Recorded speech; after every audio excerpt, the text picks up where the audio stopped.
Hello, Marbula sports fans! I am Johnny Marble, and as always, I'm coming to you for MSW.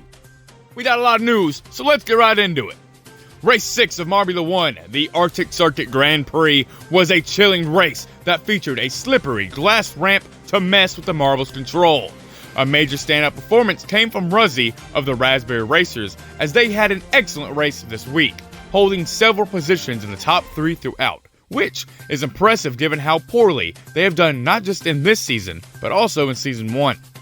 As the race went on, the leaders started to gain a massive lead over the competition, but in the end, Billy claimed a dominant first-place finish, followed by Clementine, who took second, and Rusty in third. Perhaps this marks a change in the Raspberry Racers' Marbula 1 career going forward, but we won't know for a while, as the second half of the season won't conclude until next year. But don't worry, JMR has plenty of competitions planned to help tide over the new year, and until then, keep an eye out for that. For our second piece of news, we have the playoffs of Season 1 of the NASMARB Slope Series. This two-part competition showcased some incredibly surprising performances.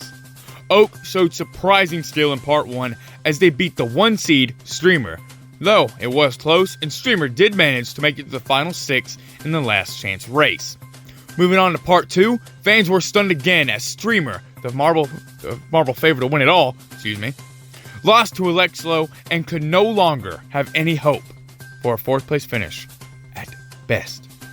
The next race between Murakami and Lemon Drizzle was also incredibly exciting, as it seemed that Drizzle had the victory in the bag with a 5-2 lead, but against all odds, Murakami stole the victory from the jaws of defeat and got 4 back-to-back wins in order to move on to the finals.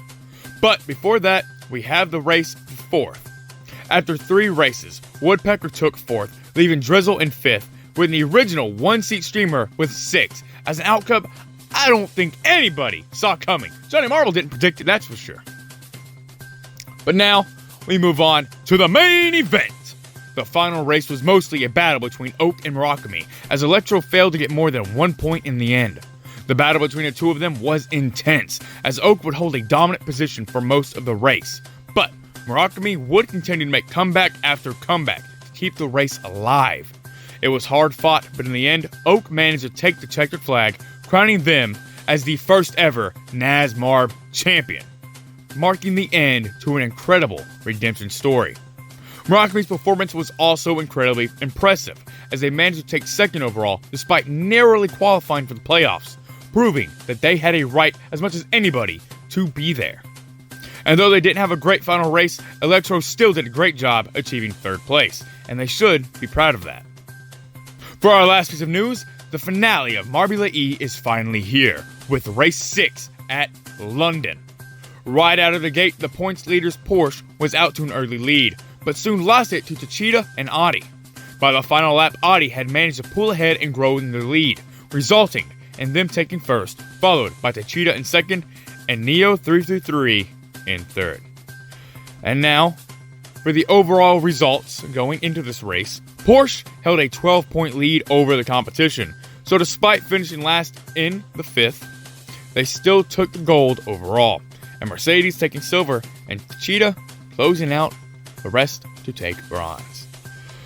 Woo! That was a lot of news, guys. I'm glad you stuck with me, because I almost lost it a few times, but you drove me back. I've been Johnny Marble. You, my dear viewer, are the best fans in the world. Let's take it back and continue on now with the podcast.